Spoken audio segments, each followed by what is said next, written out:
नमस्कार, मैं शगुन मावी और आप देख रहे हैं न्यूज लाइव। धार भोजशाला मामले में सुप्रीम कोर्ट का आदेश, नमाज के लिए मुस्लिम पक्ष को जगह दे सरकार। धार भोजशाला विवाद में सुप्रीम कोर्ट ने अहम अंतरिम आदेश देते हुए मध्य प्रदेश हाई कोर्ट के फैसले पर फिलहाल रोक लगाने से इनकार कर दिया है। हालांकि कोर्ट ने मुस्लिम पक्ष को राहत देते हुए निर्देश दिया कि हर शुक्रवार दोपहर 1 बजे से 3 बजे तक परिसर के नजदीक नमाज के लिए उपयुक्त जगह उपलब्ध कराई जाए। इसके साथ ही कोर्ट ने भारतीय पुरातत्व सर्वेक्षण को इमारत की मौजूदा स्थिति में कोई बदलाव नहीं करने का निर्देश दिया।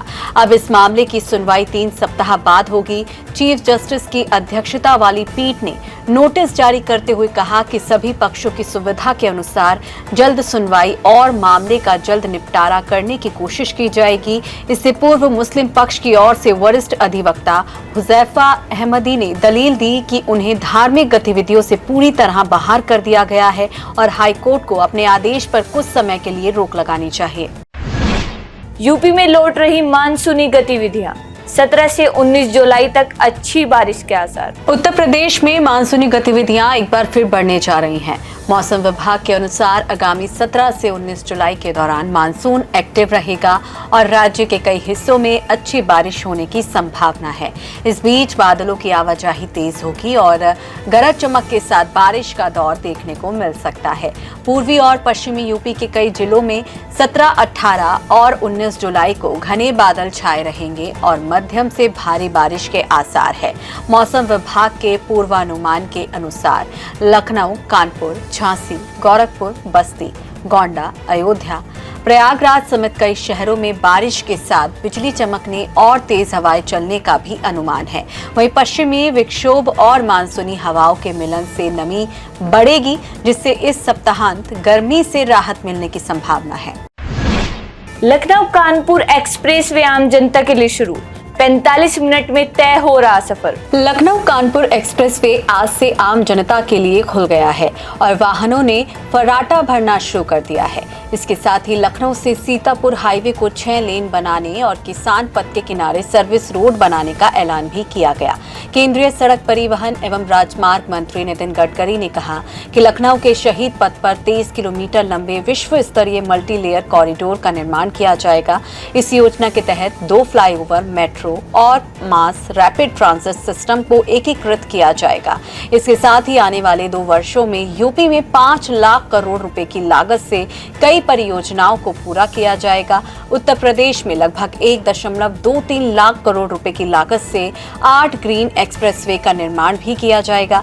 इसके साथ ही बाराबंकी बहराइच 4 लेन हाईवे का टेंडर हो गया है। कानपुर भोपाल 6 लेन हाईवे और आगरा ग्वालियर एक्सप्रेसवे को मंजूरी दी गई है। केंद्रीय गृह मंत्रालय ने भ्रष्टाचार रोधी बिल पर दूर की विपक्ष की चिंता, कहा गैर बीजेपी सरकारों को कमजोर करना उद्देश्य नहीं। केंद्रीय गृह मंत्रालय ने साफ कर दिया है कि भ्रष्टाचार रोधी बिल का उद्देश्य गैर बीजेपी सरकारों को कमजोर करना नहीं है। इस कानून से आरोपी को पद से हटाया जाएगा, लेकिन उसकी विधायी सदस्यता बनी रहेगी।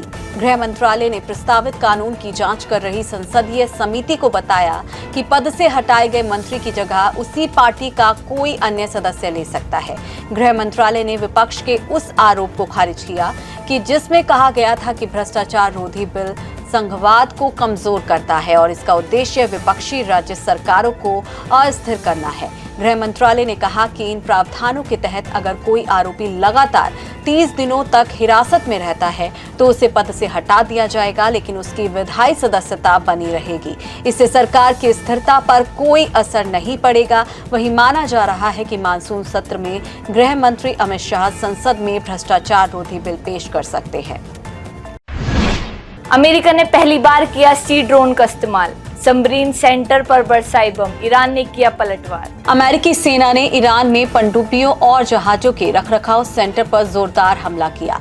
अमेरिकी सेंट्रल कमांड के अनुसार बुशहर, चाबहार, जास्क, कोनार, अबू मूसा और बंदर अब्बास स्थित सैन्य ठिकानों को निशाना बनाया गया। यह पहली बार था जब अमेरिकी सेना ने कॉम्बैट ऑपरेशन में समुद्री ड्रोन का इस्तेमाल किया। दूसरी ओर अमेरिकी हमलों के जवाब में ईरान ने बहरीन और जॉर्डन में मौजूद अमेरिकी मिलिट्री बेस को निशाना बनाया।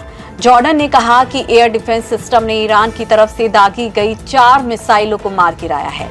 इससे पहले हॉर्मुज स्ट्रेट के बाद होने के ईरानी दावों को खारिज करते हुए अमेरिकी राष्ट्रपति डोनाल्ड ट्रंप ने कहा कि हॉर्मुज खुला है और हमेशा खुला रहेगा। वहीं यूएई के रक्षा मंत्रालय ने कमर्शियल जहाजों पर ईरानी हमले को अंतर्राष्ट्रीय कानूनों का उल्लंघन बताया और कहा कि हम जवाबी कार्रवाई करने, संप्रभुता की सुरक्षा के लिए सभी जरूरी कदम उठाने का अधिकार सुरक्षित रखते हैं।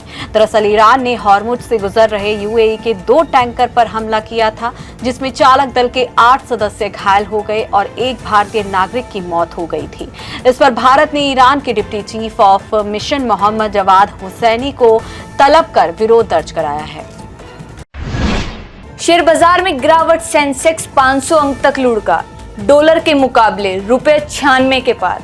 पश्चिम एशिया संकट से एशियाई बाजारों में आई गिरावट का असर घरेलू शेयर बाजार पर भी पड़ा है। शुरुआती कारोबार में आज बीएसई सेंसेक्स में करीब 500 अंकों की गिरावट आई, जबकि नेशनल स्टॉक एक्सचेंज का निफ्टी 24,100 अंक से नीचे चला गया। आज सुबह सेंसेक्स गिरावट के साथ 77,149.56 अंक पर और निफ्टी 135.45 अंक लुढ़ककर 24,075.55 पर ट्रेड करता नजर आया। इस दौरान सेंसेक्स के 30 शेयरों में से 22 शेयर गिरावट के साथ खुले और HCL टैंक में सबसे ज्यादा 2.54% की गिरावट आई। वहीं डॉलर के मुकाबले रुपया गिरकर 96 के पार 96.0775 पर आ गया, जो 22 मई के बाद से सबसे निचला लेवल है।